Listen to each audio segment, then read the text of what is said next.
I'm Corbett Wall with USDA Market News, here with your weekly feeder and stocker cattle market summary for the week ending February 14th, Valentine's Day. Compared to last week's weather impacted light run, because you remember we had light receipts all across the nation a week ago because of all the snow and ice and everything that went across the nation. Not that we didn't have that this week, but it didn't impede marketing quite as much as it did last week. And this week we had a lot better test, and pretty much all your steer calves weighing under 800 pounds, which is the bulk of your steer cattle, and heifers weighing under 700 pounds sold firm to $5 higher. Now your yearling feeder steers weighing over 800 pounds, they fell under some pressure this week, mostly due to your fed cattle trade, which has been sharply lower since it tipped 150 there on a live basis and set that all-time record. And it's been a real struggle to try to sell cattle since then. This week, about the only thing we've really quoted is some cattle in Kansas there that brought 142. And they could get 225 dressed for some cattle in Nebraska.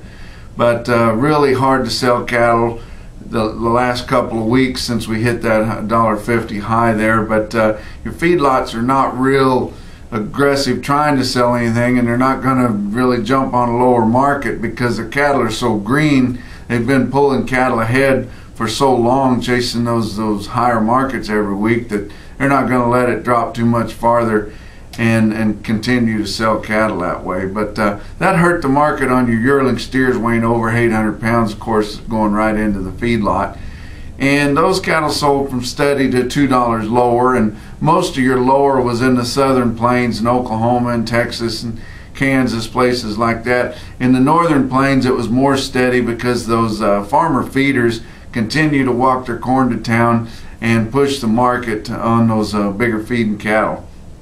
Now your feeder heifers weighing over 700 pounds were unevenly steady. The heifers wanted to be lower, but there was so much demand this week from guys looking for replacement quality heifers that it just helped the market on all heifers, even your plainer heifers. As your guys that normally buy those feeder heifers weren't getting as many of the heifers as they normally want because of those replacement buyers coming in, so they ended up pushing the price on just your average quality or even your lower quality heifers, and which made those bigger heifers just unevenly steady. But all those bigger feeding cattle feeling pressure from the lower fed cattle the last couple of weeks.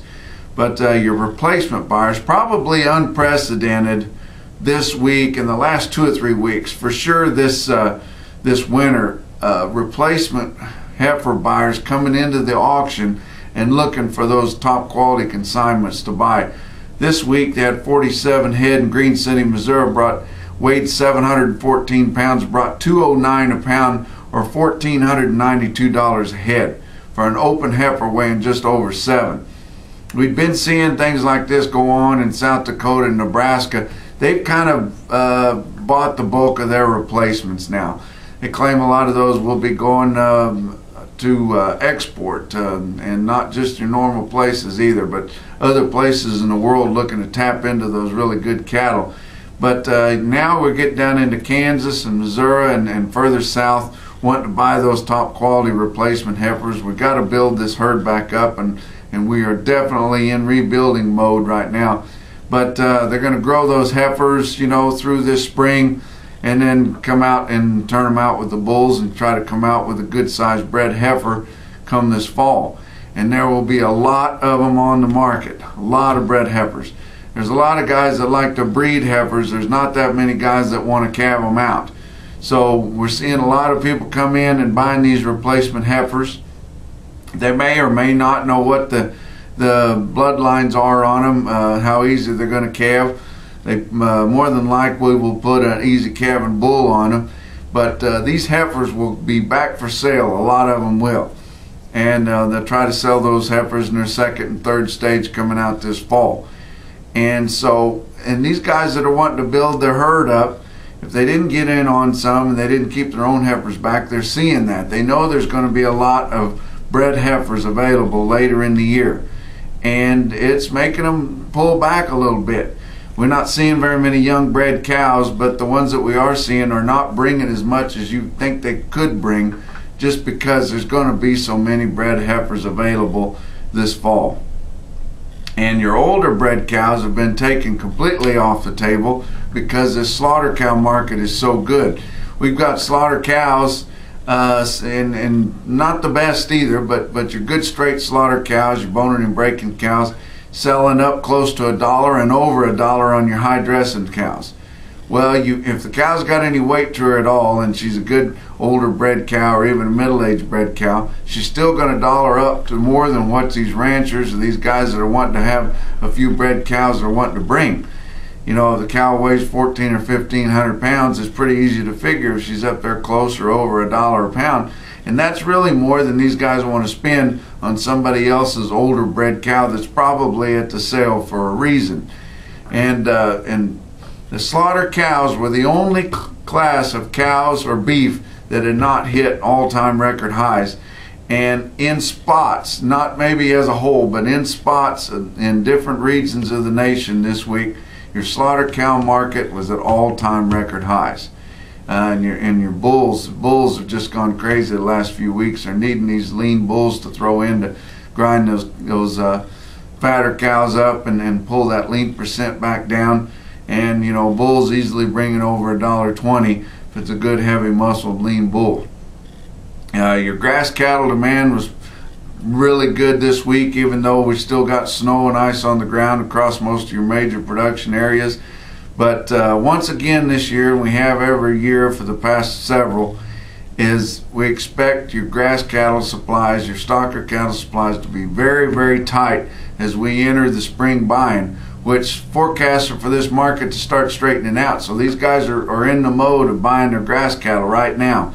We're expecting those numbers to be really tight. This record market brought your lighter calves to town earlier this year. Not as many people dry wintered calves locally in local pockets this year because of the high prices, because it was so cold. And so a lot of those earlier calves that were light that could come back to be stocker cattle, those lighter calves, they left the country. They went on to a growing lot or somewhere. They'll be going straight on to the feed lot when they get grown up to a certain weight. But so that we're going to be really short on calves to turn out on grass. But we all know that there's a certain amount of people that are going to buy cattle and turn them out on grass no matter what they cost.